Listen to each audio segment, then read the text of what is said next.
En LifeSense trabajamos día a día con la convicción del servicio y el esfuerzo de profesionales a la talla de las necesidades clínicas de hoy en día. Somos un centro científico especializado en el tratamiento y atención psicológica que busca el desarrollo de habilidades personales, interpersonales y profesionales, basado en la evidencia. LifeSense ofrece el servicio de consultas en psicología clínica, servicios de bienestar emocional para empresas y entrenamientos de formación profesional para la cualificación en el trabajo y desarrollo humano.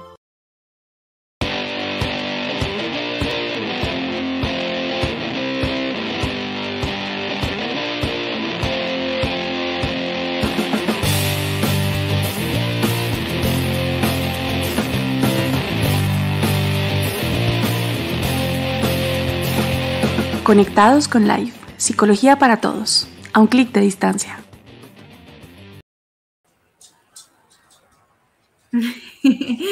Buenas noches, Hernán. ¿Cómo va todo? Hola, Ceci. ¿Cómo vamos?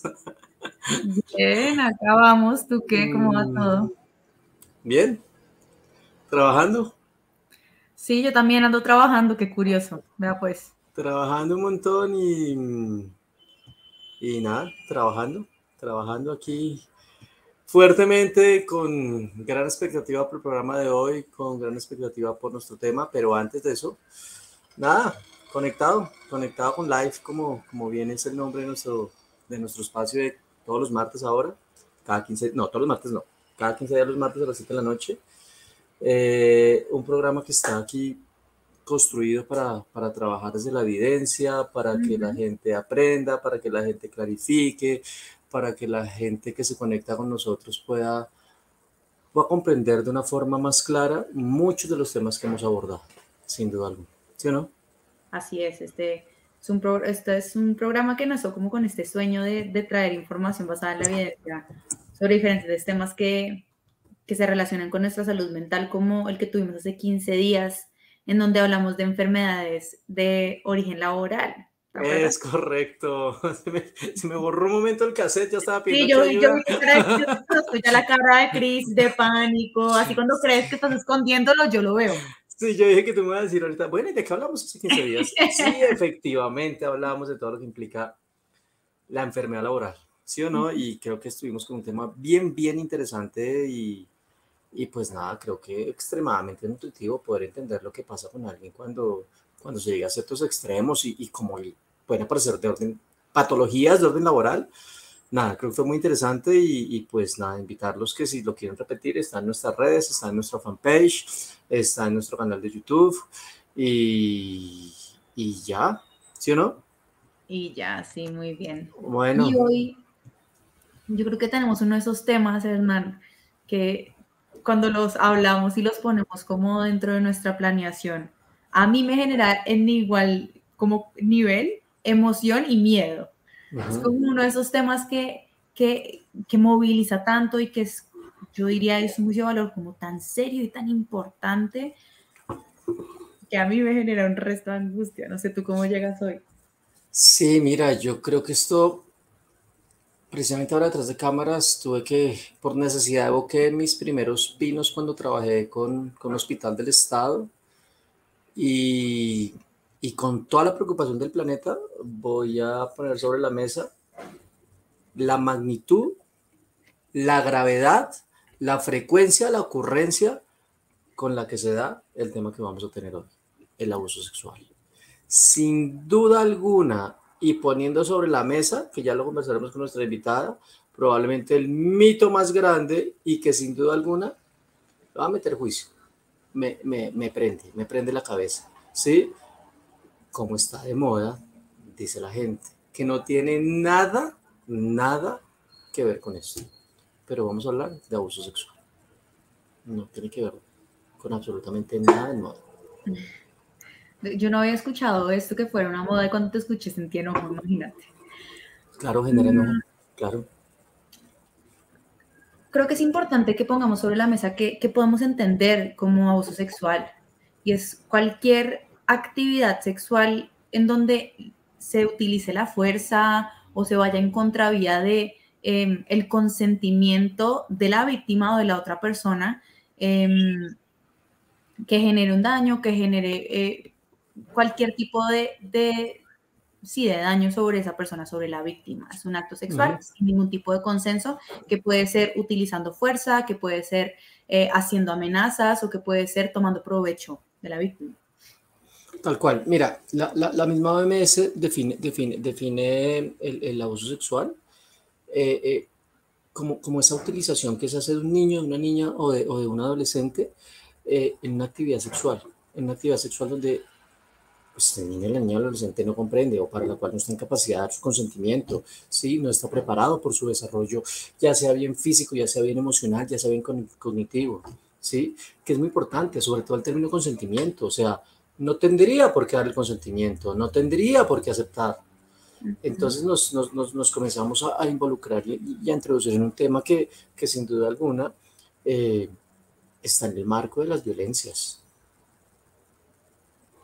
Sí, y creo que es muy importante además aclarar que un abuso sexual no es solo aquel que se limita al contacto entre genitales, ¿sí? No es solamente lo que llamamos esa la violación, por decirlo así.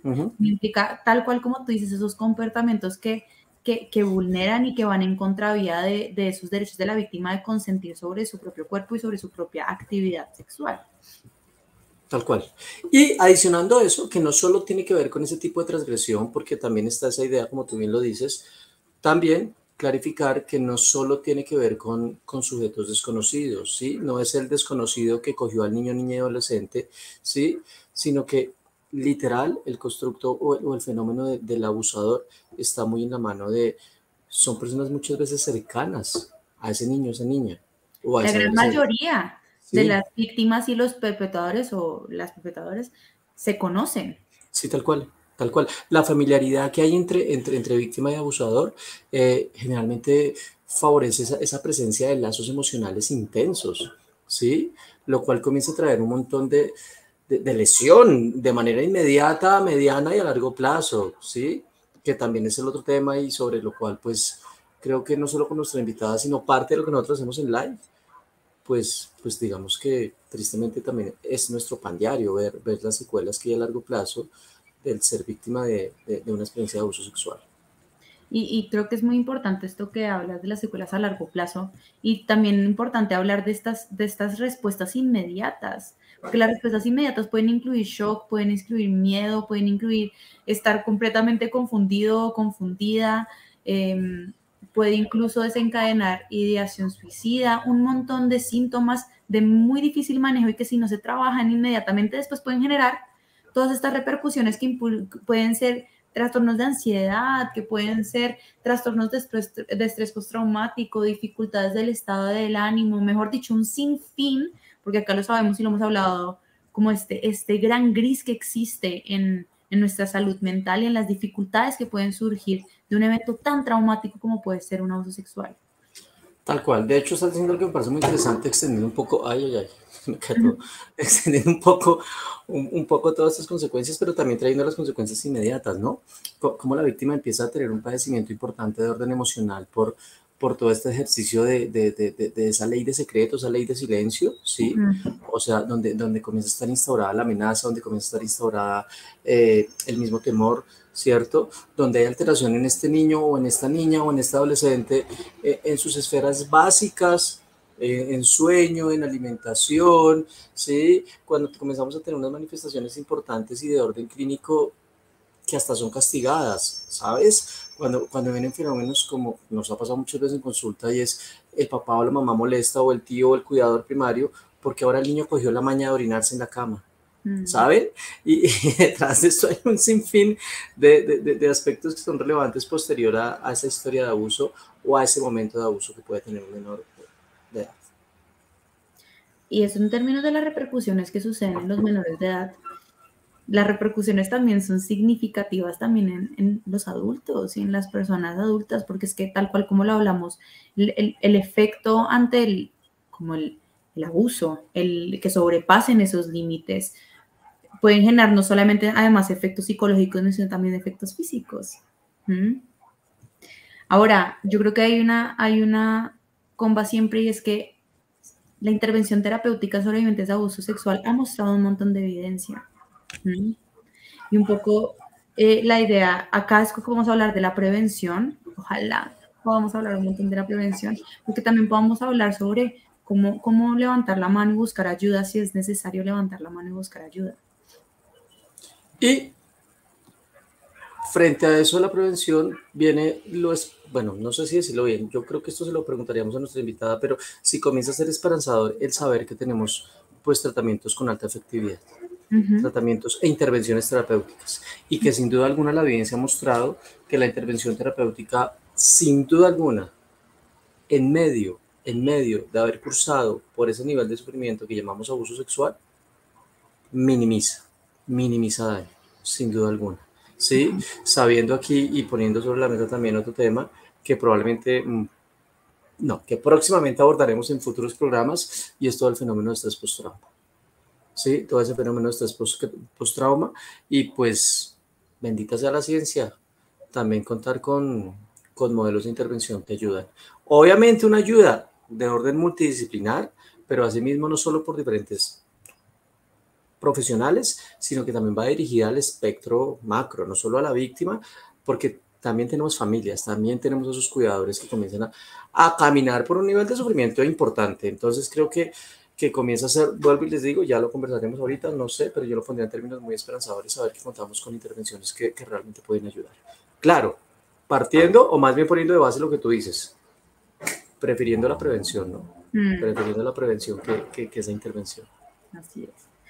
Entonces, nada, Hernán, comercial, y traemos a la invitada para que nos enseñe. Perfecto, vámonos con comercial y arrancamos.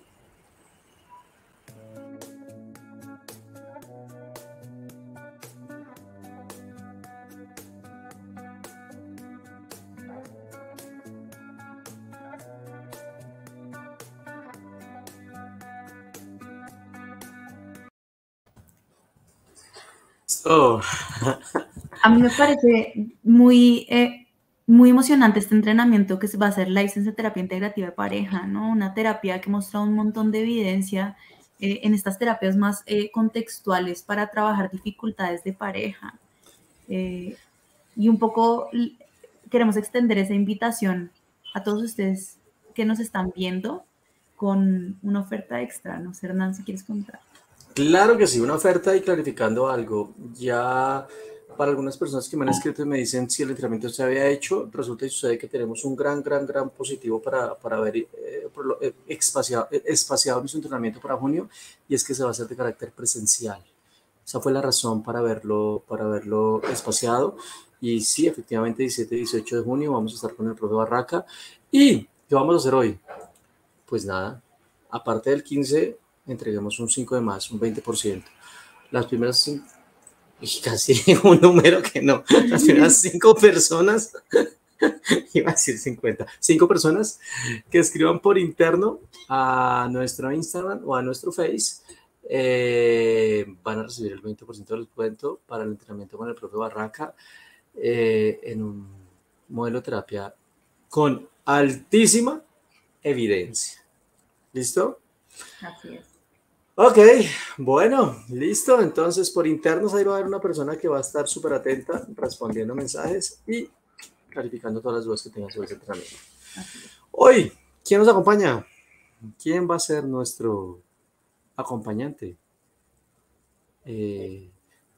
La vieja Dani. ¿Qué hubo, Dani? Hola, Hernán. Hola, Ceci. ¿Qué más? La vieja Dani me encanta, siempre sube toda empoderada. Me encanta eso. Re bien, Dani, bienvenida. Gracias. Bueno, Dani, pues arranquemos. ¿Quién nos acompaña hoy? ¿Quién es nuestra invitada?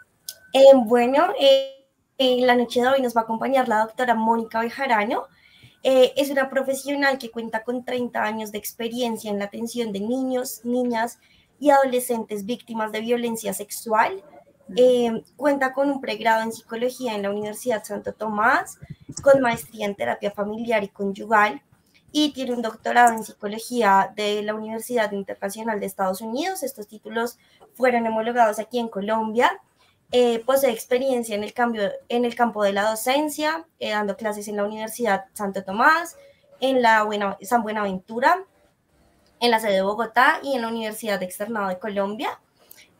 A lo largo de toda su trayectoria ha sido asesora del Instituto Colombiano de Bienestar Familiar, del ICBF, donde entre otras cosas dictó capacitaciones en atención a víctimas de violencia sexual en distintas regionales del país del ICBF, y también hizo parte de los equipos psicosociales de los 100 centros zonales con los que contaba el Instituto Colombiano de Bienestar Familiar. Entonces es un placer para nosotros presentarles hoy a la doctora Mónica Bejarano.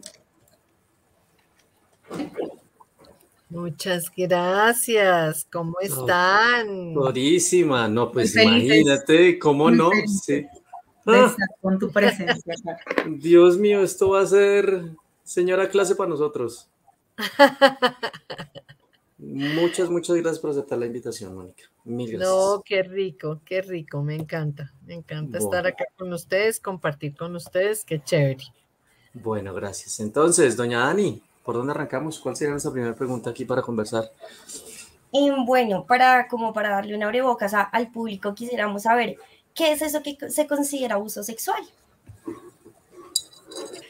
Bueno, mira, muy importante eso, o sea, la definición, si quieren, miramos como la de la OMS, que me parece que es como general, ¿cierto? Que es todo acto sexual, la tentativa de consumar un acto sexual, los comentarios, insinuaciones sexuales no deseados, que los vemos mucho cuando uno pasa por un sitio donde hay personas reunidas, etcétera, y que de pronto le dicen que mamita, que bonita, que yo no sé qué cosas, bueno. O las acciones para comercializar o utilizar cualquier otro modo de sexualidad de una persona mediante coacción por otra persona, independientemente de la relación de esta con la víctima, cualquier ámbito incluido en el hogar, en el lugar de trabajo, en la calle, etcétera. Entonces, esa, digamos, es la definición de la OMS, que me parece importante, o sea, que como que tengamos una visión.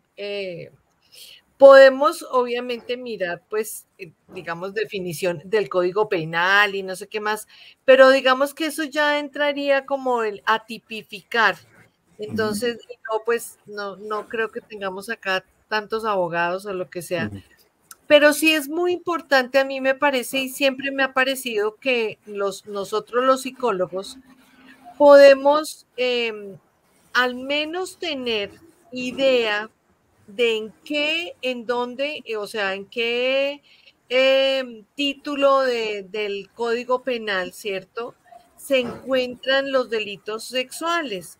Entonces, es el título contra la libertad, integridad y formación sexual de las personas. Entonces, y arranca desde el artículo 205. Entonces, como no para entrar a decirles cada uno y todo eso, pero sí es importante que uno lo sepa, porque cuando uno trabaja en esto y le preguntan, pero ¿y usted sabe si esto es un delito, si no es un delito? Pues es importante que nosotros sepamos, hombre, eso está en el Código Penal, lo busco, reviso y digo, claro, a partir del artículo 205 voy a encontrar todos los delitos sexuales, entonces todo lo que sea de la violación, el acto sexual violento, bueno, en fin, todo lo que, o sea, lo que cubre el Código Penal. Y es muy importante que nosotros pensemos también que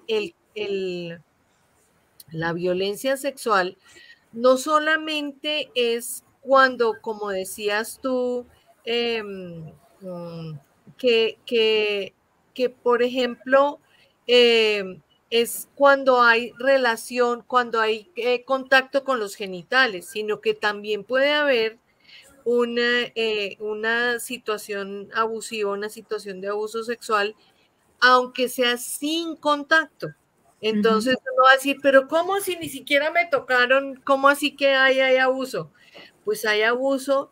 Nosotros, por ejemplo, tenemos muchos niños que en situaciones donde el padrastro, por ejemplo, está mirando cómo la niña se está vistiendo, entonces le abrió un agujero a la pared y está mirando cuando se viste, o en el baño, o entonces es esa violación de nuestra intimidad, aunque no nos estén tocando, también es considerado abuso sexual. Entonces, es muy importante que conozcamos eso. A veces, fíjense que uno se siente incómodo, uno saluda de pronto a alguien que como que lo abrazó y uno dice, uy, yo no sé, yo sentí como algo maluco. Y uno dice, pero ¿qué me pasó? Si no me hizo nada, no me tocó ninguna parte, ni los senos, ni los genitales, ni la cola, ni nada.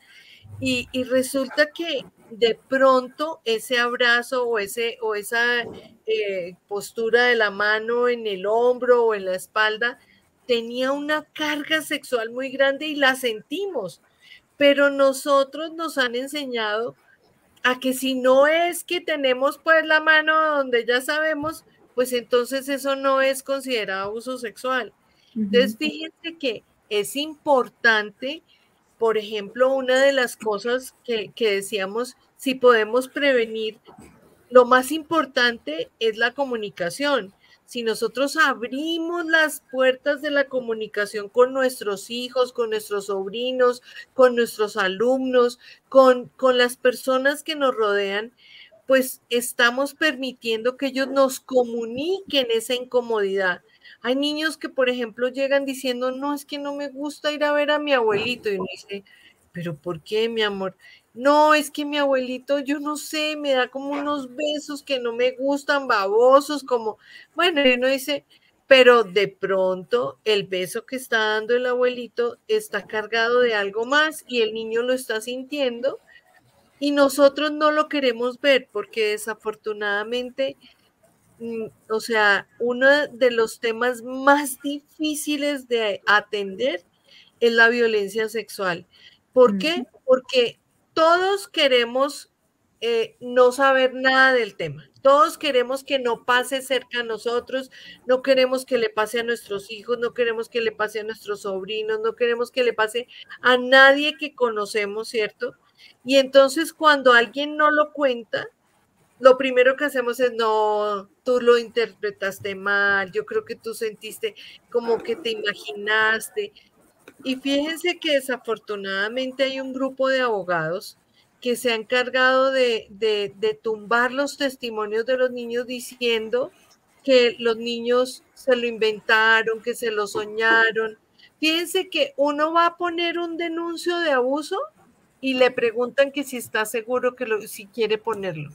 Mientras que si yo voy a poner un denuncio porque me robaron el celular, nadie ni siquiera duda si siquiera tenía celular. ¿Qué tal que yo me lo esté inventando y voy por cobrar un seguro o quién sabe qué?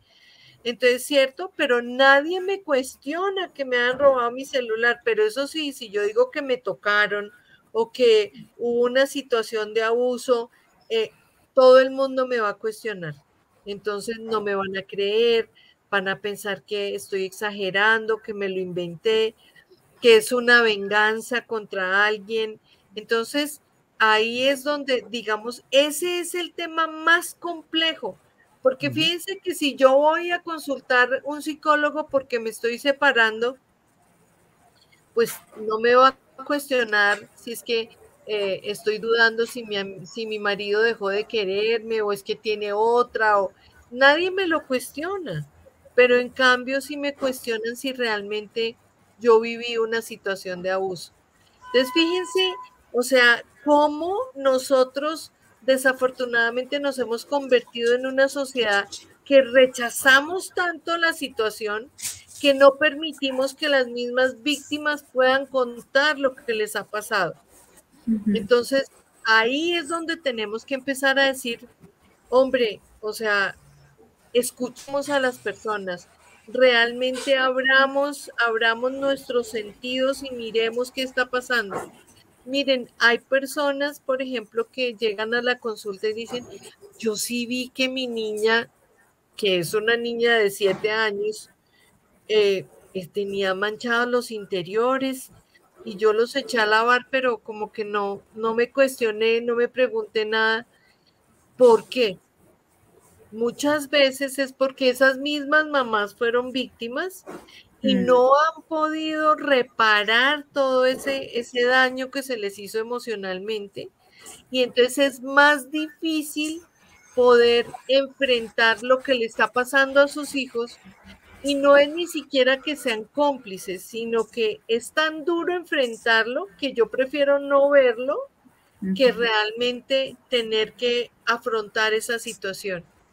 Entonces, la verdad, pues yo sí invito a todos nuestros oyentes, las personas que nos están viendo, que están compartiendo este programa, para que realmente estemos abiertos a eso y que no pensemos que, bueno, seguramente las personas de estrato 1, 2 y 3 que recurren al ICBF son los que reportan, pero 4, 5 y 6, esos nunca reportan, porque hemos tenido muchos casos donde han ido donde el psicólogo, y el psicólogo, como es fulanito, el ministro, el Pepito, el hijo del presidente, del expresidente, del no sé qué, entonces no decimos nada y lo manejamos como que yo tengo que proteger esa confidencialidad. Y sabemos que el código deontológico de psicología nos obliga a hacer un reporte de esas situaciones, así sea el mismísimo Papa. Entonces, pero muchas veces, como son personas de mucho nombre y no sé qué más, preferimos quedarnos callados y manejar la terapia y conservar esa confidencialidad que en ese momento tenemos que romperlo. Entonces es muy importante que nosotros podamos transmitirle a las personas que nos rodean que estamos listos para escuchar, que estamos preparados, así sean cosas difíciles, dolorosas, que pueden crear un conflicto familiar serio, ¿cierto? Pero pues que estamos ahí para ellos, para nuestras víctimas. Ok, wow. Dios santo, qué interesante, sin duda alguna. De hecho, me empieza a surgir un montón de preguntas, pero tenemos aquí unas, pero también tenemos del público. Yo pienso que démosle continuidad a una de la que sigue con nosotros, y ya empezamos a ver las del público. Tenemos un montón de comentarios y preguntas, pero con todo lo que tú nos has dicho, podríamos hablar de, ¿hay tipos de abuso sexual? ¿Existirían tipos de abuso sexual? Porque tú empezaste aquí a contarnos varias, y a mí se me vino a la cabeza una, y es esta: cuando los padres dicen que no es tan grave que su hijo los vea teniendo relaciones sexuales, pues porque hace parte de la normalidad. Entonces, esa fue la primera que se me vino a mí a la cabeza, pero la pregunta es esa: ¿hay tipos de abuso sexual? ¿Existen tipos de abuso sexual? ¿Cuáles son? Sí, existen tipos de abuso sexual, exactamente. Y resulta que esa que tú acabas de mencionar es abuso sexual por exposición. Entonces, si yo veo a mis papás teniendo relaciones porque, bueno, si fue un accidente y entré y los encontré, pues digamos que no hay una intención, fue una cosa accidental y bueno, pero sigue siendo difícil para el niño asimilar lo que vio. Entonces, ahí es donde tenemos que intervenir nosotros, ¿cierto? Pero también otra cosa que pasa mucho, imagínate, es que nosotros pensamos, especialmente, discúlpame Hernán, lo que voy a decir, pero los hombres piensan que si yo, por ejemplo, como hombre le paso una revista de Playboy o de, yo qué sé, House o no sé qué más cosas, estoy abriéndole un horizonte a mi sobrino o a mi hijo. Entonces, y resulta que eso es como darle champaña a un bebé de meses. Entonces, ¿por qué? Porque no estamos preparados cognitivamente para asimilar esa información que sigue siendo abuso sexual por exposición, porque pues nadie está tocando al niño ni nada de eso, pero lo estoy exponiendo a algo a lo cual no está preparado, ¿cierto? Y resulta que activo sexualmente a ese niño en una edad que no le corresponde, y ese niño termina después tratando de ensayar lo mismo que vio o por internet o que vio en la revista o lo que sea con las hermanitas, con las primitas, con las vecinas, y es cuando terminan esos niños acusados de ser unos presuntos agresores sexuales. Entonces, Ok. ahí es donde tenemos que entender que ese no es el momento de presentarle toda esa información a los niños, así como el momento de darle champaña a un niño de meses no es, ¿cierto? Nadie, pues creo que nadie lo haría o muy contadas personas lo harían. Entonces, pero en cambio el tema de la pornografía sí es un tema muy, muy grave y que nos llegan montones de niños acusados de ser abusadores sexuales porque precisamente pues los expusieron a eso, los activaron sexualmente y los niños empezaron a actuar de una manera pues obviamente inapropiada y obviamente pues tiene consecuencias, ¿cierto? Si son menores de 14 años, pues seguramente si van, digamos, al bienestar familiar o a una comisaría de familia, pues les van a abrir un proceso de restablecimiento de derechos porque esos niños pues también fueron victimizados al exponerlos a esa pornografía. Pero digamos, si son de 14 años en adelante, ya entrarían en el tema de responsabilidad penal para adolescentes, que obviamente tiene otro proceso, ya entran a la fiscalía para adolescentes, ya tienen unas sanciones diferentes.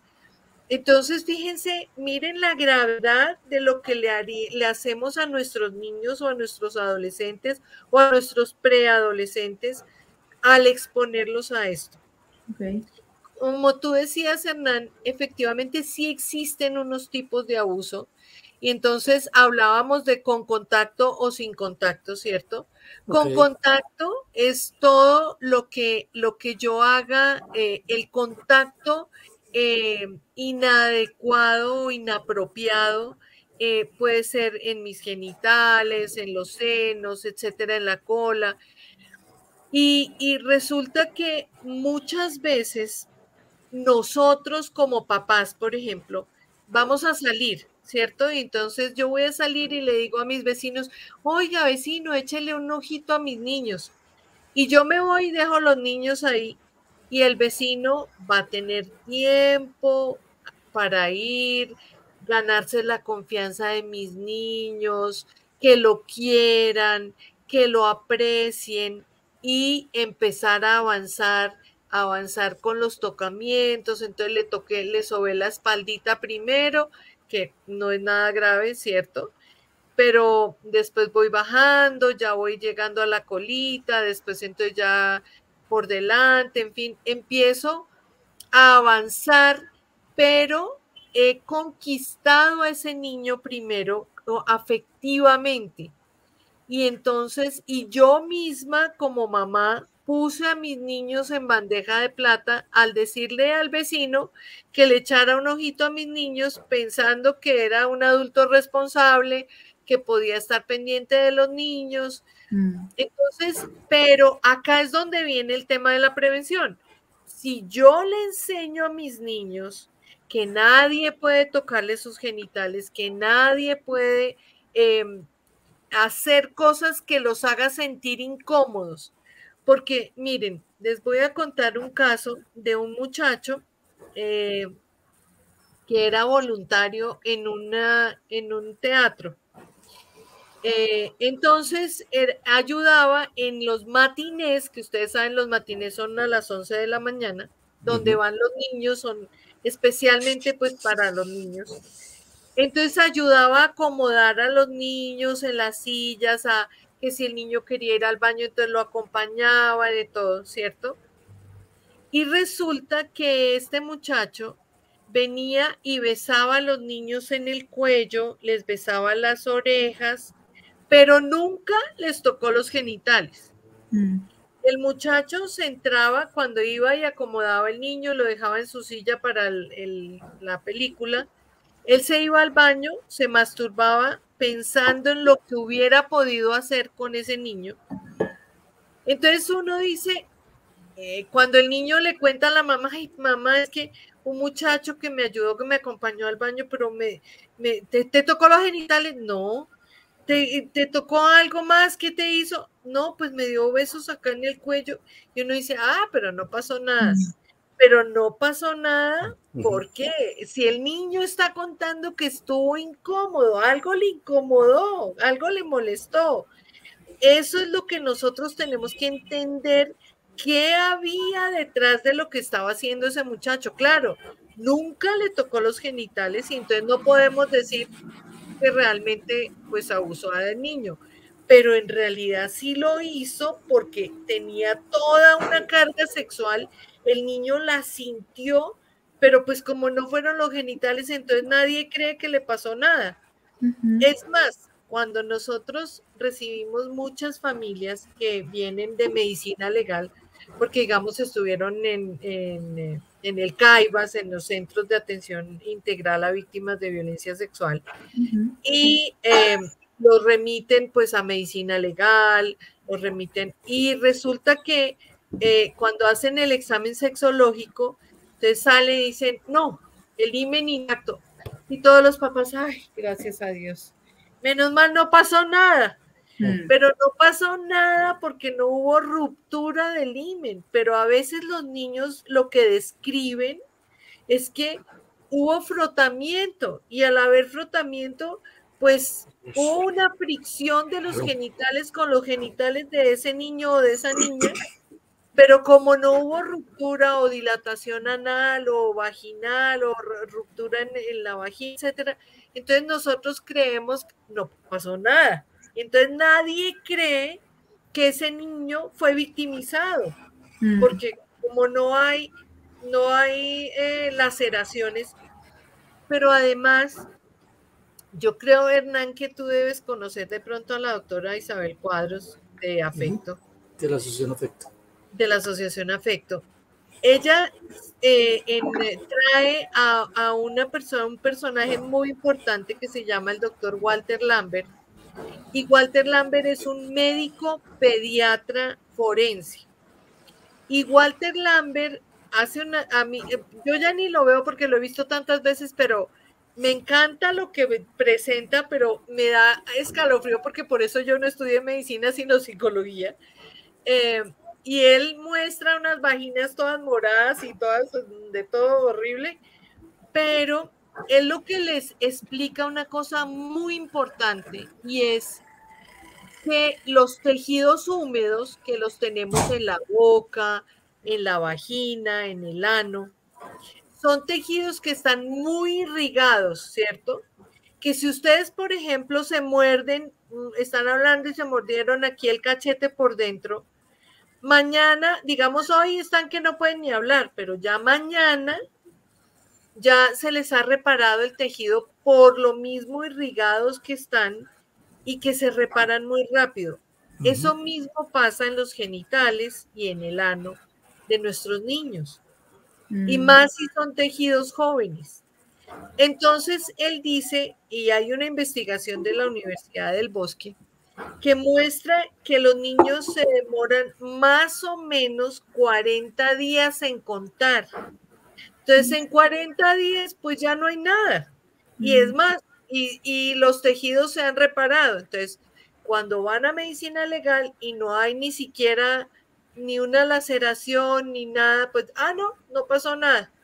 Entonces, y todo el mundo queda feliz porque no pasó nada, pero puede ser que el tejido se haya reparado o puede ser que como el niño no entiende bien cómo es una relación sexual, de pronto no hubo penetración, hubo en los Estados Unidos, es considerado penetración cuando, digamos, el miembro viril está entre los labios de la vagina, aunque no haya penetración en la vagina, pero sí entre los labios. Acá no, en Colombia la penetración es solamente en los orificios o de la vagina o del ano o de la boca. Entonces, fíjense que ahí hay una modificación que tenemos que hacerle a nuestra ley, y es que se considere eso penetración. Porque pues entonces se entiende que el niño o está mintiendo, se lo inventó o está exagerando, bueno, en fin. Entonces, y como pues muchos abogados se han encargado de tumbar los testimonios de nuestros niños, y resulta que miren, acá hay una cosa importantísima para nuestros psicólogos, y es que resulta que las memorias traumáticas se codifican, se pueden codificar fragmentadas, porque el impacto es tanto que mi memoria, mi recuerdo del evento traumático no queda todo completico, sino queda como en pedazos. Y a veces el problema es que yo no puedo hacer el retrieve, o sea, el volver a sacar esa información completa. Entonces puedo sacar pedacitos y puedo contar pedacitos.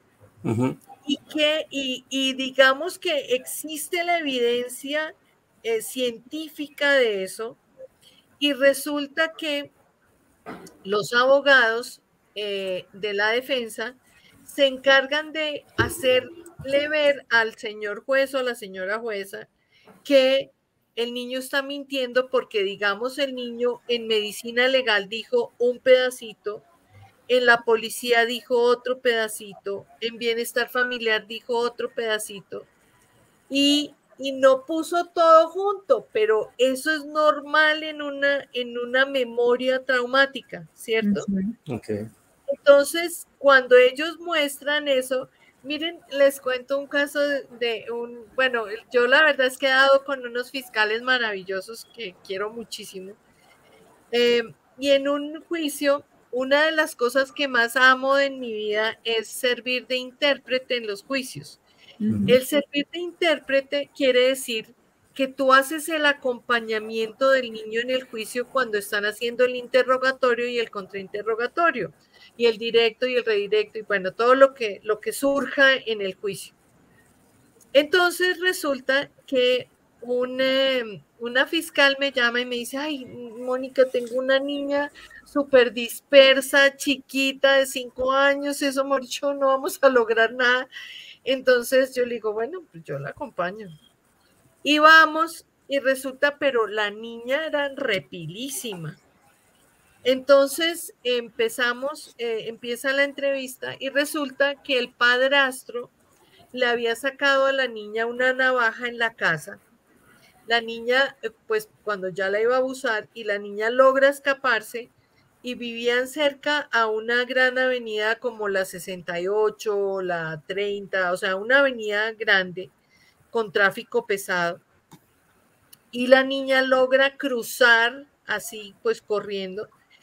Y el señor, mientras tanto, sale, él tenía un taxi, y él sale y la persigue y empieza a buscarla por todas partes. La niña logra meterse a un taller de mecánica y se esconde, y la niña, cuando está en la fiscalía, dice que ella se escondió en un sitio donde vendían ropa usada, y había ropa, y ella se escondió dentro de los cosas donde ponen la ropa, donde la cuelgan. Bueno, entonces cuando eso pasa, entonces en el juicio le preguntan que dónde se escondió, y la niña dice que en un taller. Entonces la señora fiscal le pide permiso a la juez que si ella puede leerle lo que la niña dijo en la fiscalía. Entonces me pasan a mí el documento, yo le leo a la niña. Entonces la niña había dicho que ella se había metido en un almacén donde vendían ropa. Entonces la señora fiscal le pregunta, entonces, ¿eso que dijiste ahí es verdad o mentira? La niña dice, es verdad. Lo que pasa es que yo sí me escondí en un taller, pero en ese taller había un cuarto donde tenían un almacén que vendían ropa usada y yo me escondí ahí. Entonces, fíjense que si ella no hubiera sido tan inteligente, esa señora fiscal, hubiera quedado como que la niña estaba mintiendo, porque en algún momento dijo que había sido en un taller y en otro momento que en un almacén de ropa, pero el almacén de ropa estaba dentro del taller. Entonces, fíjense que no estaba mintiendo, pero hay que saber buscar la información de los niños cuando estamos trabajando con ellos. Y lo mejor es la parte lúdica, o sea, los niños comunican todo a partir de los juguetes, de los muñecos, o sea, ese es su mundo y esa es la forma más fácil de contar las cosas. A veces los adultos quisiéramos, perdón, dime. Creo que nos has abierto como un espectro súper amplio de no minimizar o bueno, de no cerrar lo que es el abuso sexual a una sola conducta, sino ampliar un resto. Y no quería interrumpirte, pero tenemos un resto de preguntas que me gustaría traer al público, si te parece bien. Claro. Hay una pregunta súper concreta que me parece que nos puede incluso dar otra noción que nos hace Valeria Perdomo, y ella te pregunta cuál es la diferencia o la similitud entre el abuso sexual y el acoso sexual. El acoso sexual generalmente ocurre entre adultos, pero también, obviamente, yo puedo, si yo soy el padrastro, puedo estar acosándote sexualmente y esas son conductas que vemos, pero el acoso sexual está dentro de la sombrilla del abuso sexual, ¿me entiendes? Okay. Entonces, o sea, no es que si existe una cosa, la otra no, sino que está dentro de la misma sombrilla. Tú puedes tener acoso sexual, por ejemplo, que lo vemos mucho, sobre todo en las niñas adolescentes, con el padrastro. Desafortunadamente, me perdonarán los padrastros, los buenos padrastros que quieren a sus hijastros, pero desafortunadamente las estadísticas no mienten. Entonces, digamos, el padrastro que acosa todo el tiempo, entonces se le mete al baño a la adolescente que se estaba bañando, se está vistiendo, se está arreglando, pasa y todo el tiempo la está rozando con su cuerpo, preciso cuando sale del baño envuelto en una toalla y se le cae la toalla enfrente de la niña. Ese tipo de cosas, eso es acoso sexual. Que tú no podrías decir, ay, se le cayó el señor la toalla, fue un accidente, fue sin culpa. Claro, pero cuando tú empiezas a ver toda esa conducta, tú has visto, por ejemplo, un gato con hambre, un gato que quiere algo, que empieza como a refregársele a uno en la pierna y como que le camina así. Hagan de cuenta que esos adultos, cuando están acosando a los niños, hacen eso. Entonces, los tocan, los rozan, pasan por el lado, o sea, puede haber un espacio grandísimo para yo pasar, digamos, por detrás mientras el niño está lavando un plato o lo que sea, pero no, yo tengo que pasar y rozarlo y siempre estoy tocándolo y todo. Eso es lo que se llama acoso sexual. Entonces, pero son conductas muy seductoras que utiliza el adulto para conquistar el niño, porque de alguna manera empiezan a seducirlo. Entonces, obviamente, especialmente, por ejemplo, en las niñas adolescentes, pues que están también en su despertar sexual y todo eso, pues obviamente eso genera unas emociones ambivalentes, porque yo estoy sintiendo como chévere, como rico, pero como que tengo una dicotomía que me dice, esto no está bien, pero de alguna manera siento como rico. Entonces, y cuando ya obviamente empiezan a tener los actos sexuales abusivos, ¿cierto? Que ya son los tocamientos, etcétera, etcétera. En ese momento, pues ya es diferente porque, o sea, están avanzando más hacia donde quieren llegar, ¿cierto? Y ya de pronto ahí ya es más fácil que el niño reporte. Pero yo, ¿cómo voy a reportar que es que el señor me roza, que es que el señor se entró al baño por accidente, que es que el señor se le cayó la toalla enfrente mío, que es que, o sea, ¿me entienden? Que no es tan fácil poner el dedo y decir, aquí está pasando este acoso sexual, ¿me entienden? A menos el niño lo reporte y diga, yo me estoy sintiendo incómoda, yo no sé, o sea, yo me paro a cambiar el canal o a hacer alguna cosa y mi padrastro me está mirando todo el tiempo, yo me siento como que me está acechando. Miren, hay niños que reportan que sienten como si estuvieran, y ellos dicen, ¿tú has visto National Geographic? Y uno le dice, sí, mi amor, ¿por qué? Pues mira, tú has visto cómo un león está así como mirando y como mira a la jirafa de lejos o la cebra y de repente como que uno siente hasta que se le bota y lo ataca. Yo siento eso, yo siento que todo el tiempo me están mirando, me están asediando, sí, eso es muy importante, pero para que el niño le cuente a uno eso, tiene que haber una comunicación, tiene que haber que yo esté dispuesto y que tenga abierto mi cerebro para escuchar al niño y que me siente, me ponga al nivel del niño y le diga, cuéntame qué te pasó, qué es lo que te está pasando. Y no que, o sea, y que no me aterre, porque si yo empiezo, cuando el niño me empieza a contar, empiezo a llorar, pues el niño dice, no, Dios mío, maté a mi mamá del susto y mejor no le digo nada y entonces se retractan. Y miren, yo he estado en juicios, por ejemplo, donde los niños se han retractado y los jueces son tan hábiles en muchos casos en que dice, no, así se haya retractado, así todo, así ahora me diga que es mentira, que se lo inventó y condenan. Mónica, y en esa misma línea, es que a medida que tú vas hablando, nos van bombardeando con preguntas. En esa misma línea, creo que tocas un punto donde quisiera como incluir esto que Sebastián Castiblanco nos pregunta, ahora que hablamos de las manifestaciones de lo que va sucediendo en los niños. Sebastián nos hace varias preguntas, me gustaría que quisiéramos como énfasis en una de las que nos hace, y es esta primera, y es, dentro del abuso sexual, ¿podría la víctima, en este caso el niño, la niña o el adolescente, desarrollar conductas antisociales o asociales? Porque es que estamos viendo esto de cuando se retracta, pero también está el otro punto de vista, donde dicen es que el niño se volvió, y tú lo decías ahorita en la introducción, el niño se volvió antisocial. Muchos dicen es que el niño violado es violador. Generalmente terminan dando ese rótulo. ¿La evidencia nos pone sobre la mesa que podría darse realmente? Mira, ¿qué tenemos?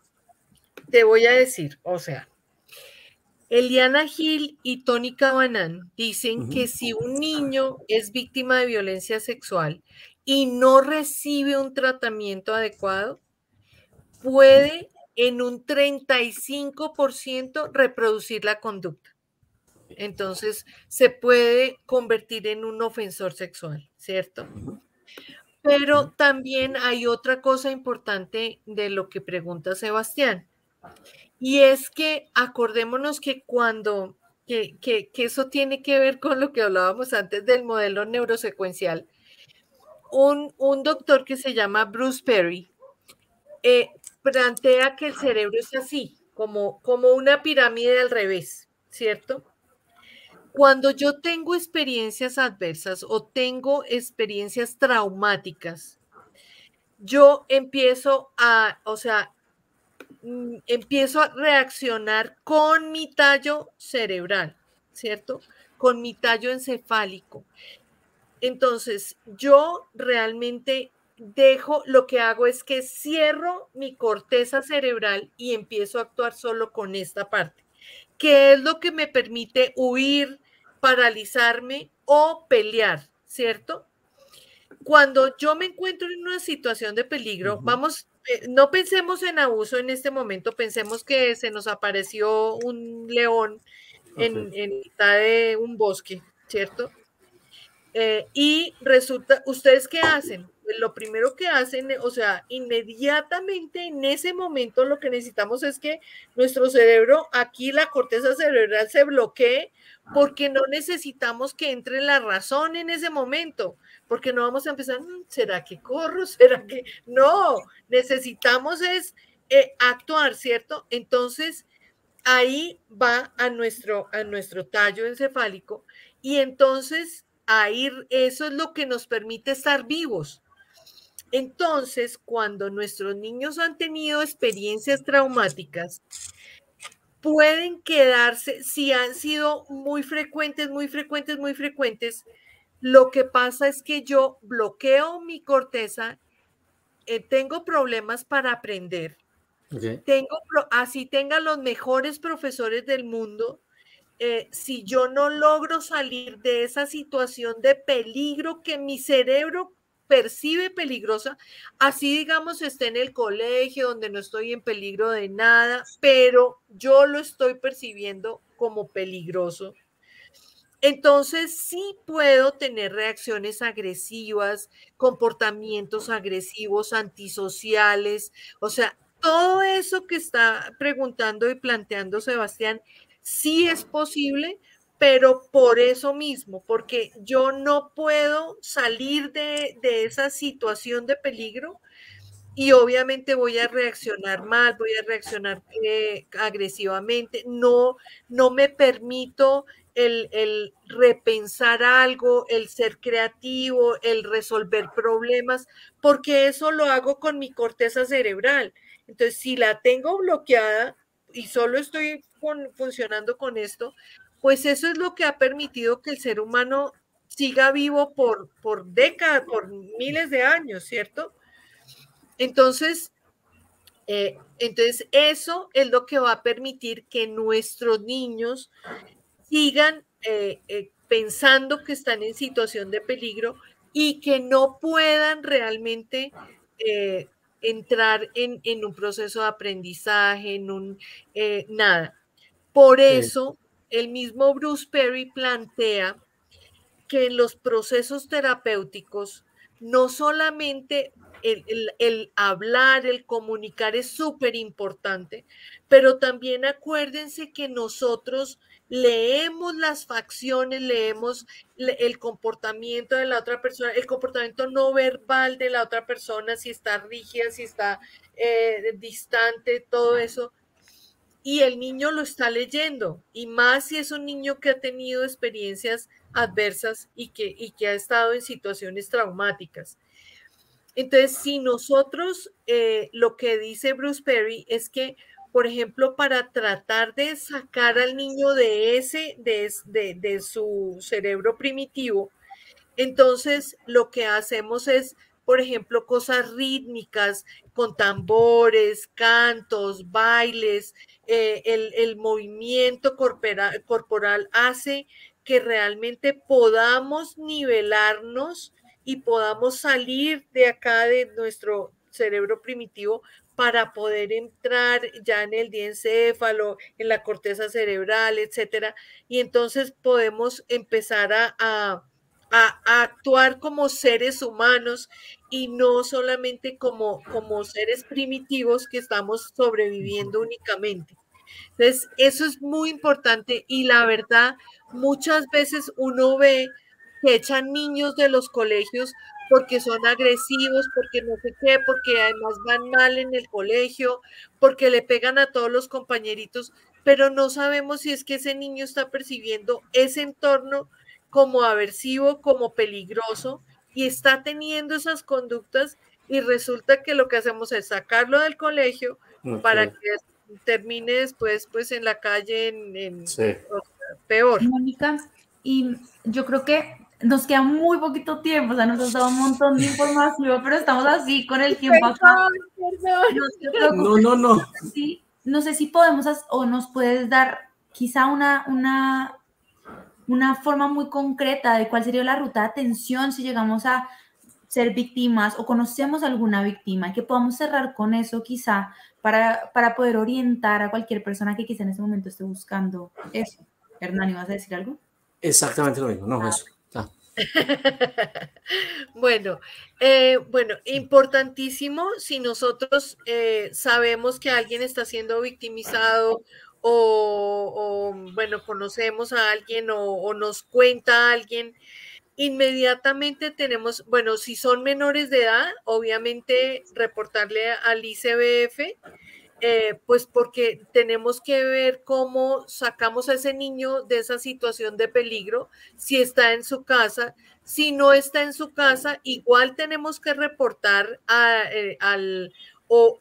una cosa, nosotros como psicólogos tenemos 12 horas para reportar, ¿cierto? 12 horas, 24 horas tenemos para reportar si alguien nos comunica que ha sido víctima de violencia sexual, ¿cierto? Nosotros.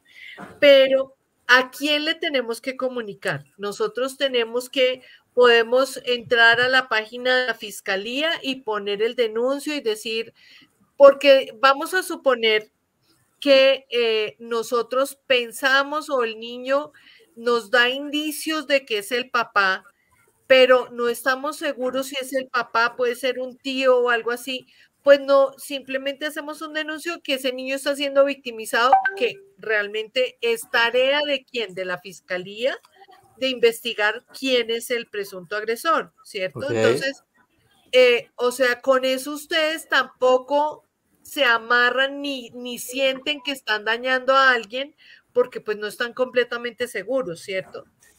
Entonces, es importantísimo denunciar, meterse a la página de la fiscalía y uno pone el denuncio. O también importantísimo, si es un menor de edad, pues reportarle a la comisaría o al bienestar familiar para que hagan una intervención, ya sea en el colegio. Digamos que ustedes no saben, están trabajando en un colegio y son los psicólogos del colegio, el niño les contó algo. Entonces ustedes le comunican a la autoridad competente, que sería la fiscalía, bienestar familiar o la comisaría. Okay. Sí, también obviamente, o sea, siempre tenemos que hacer un reporte porque sería irresponsable de nuestra parte no decirle a nadie, quedarnos con el secreto, que porque eso es confidencial. No, aquí no puede haber secreto profesional, tenemos que romper el secreto profesional. Además, tenemos que decirle al niño, yo no puedo dejarte ir así, yo tengo que contarle a alguien, yo tengo que protegerte, y la manera de protegerte es si, por ejemplo, el niño, además de que está siendo victimizado, les dice que se va a suicidar. Ahí hay dos rutas que hay que activar. Una, la de salud, o sea, que tenemos que llamar a una ambulancia para ver si el niño lo hospitalizan o lo que sea. Y la otra es la de bienestar familiar o comisaría de familia, para que el niño sea puesto en protección si es que el niño está en riesgo inminente. Entonces, es súper importante esa parte.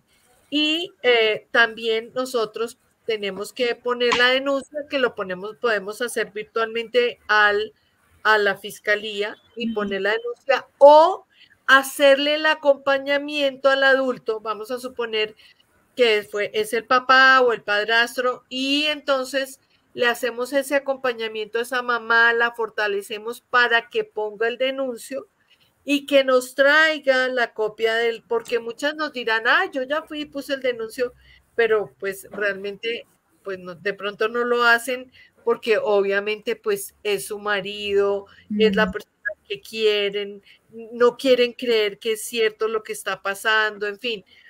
Entonces, si ya ustedes ven que esa persona definitivamente no lo va a hacer, ya le toca a uno como profesional poner el denuncio.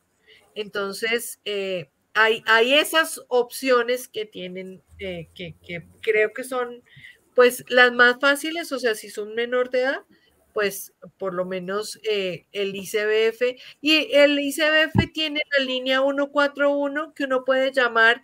Y 141. Pues, 141. Okay. 141. Sí, señor. Okay. Vale. ¡Wow! No. Sí. No, dale, Dani, dale. Nos brindas información supremamente importante en cuanto a cómo detectar un abuso sexual en los niños, que a veces cuesta, ¿no? A veces es muy complicado acercarse al niño y lograr de pronto identificar qué es lo que está pasando.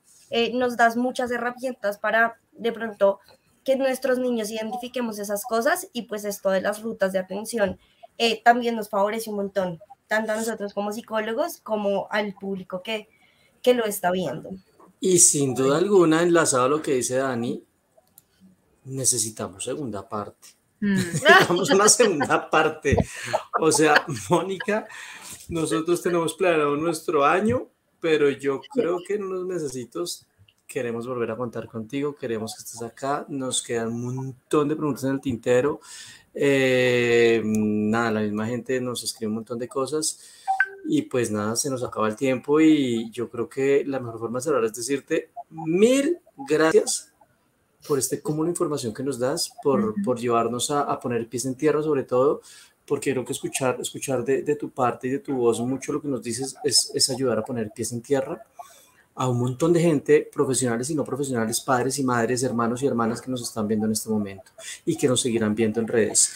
Entonces, Mónica, de verdad que mil gracias. El tiempo es corto. Yo siempre escuchaba que el tiempo era corto en televisión, en redes parece que es más corto. Entonces, nada, 1000 gracias por habernos acompañado el día de hoy y comprometida virtualmente a una segunda parte. Te comprometemos a una segunda parte planeadita y conversada y nada, ¿sí o no, Ceci? Así es, así es. Para nosotros es un honor haberte tenido en este espacio y poder haber aprendido de ti. No, a sus órdenes y de verdad, repetición cuando quieran, segunda parte, tercera parte, porque es que este tema es tan complejo que sí, lo sabemos y aprovechamos pues para hacer la invitación a los que nos están viendo y a ti, Mónica, en 15 días vamos a tener aquí un invitado porque va a trabajar sobre manejo de ira, cuando la rabia, cuando la ira me gana. Vamos a tener aquí un fenómeno, vamos a tener una conversación bien importante sobre todo lo asociado a manejo de ira, manejo de rabia y todo lo que terminamos haciendo con esa emoción. Entonces, nada, 1000 gracias, gracias a todos, gracias a los que se conectaron. Por ahí te mandan saludos, por ahí te dicen que gracias, que un honor esta charla. Entonces, nada, nos estamos viendo y chao a todos. Feliz noche. Chao, gracias. Que estén bien.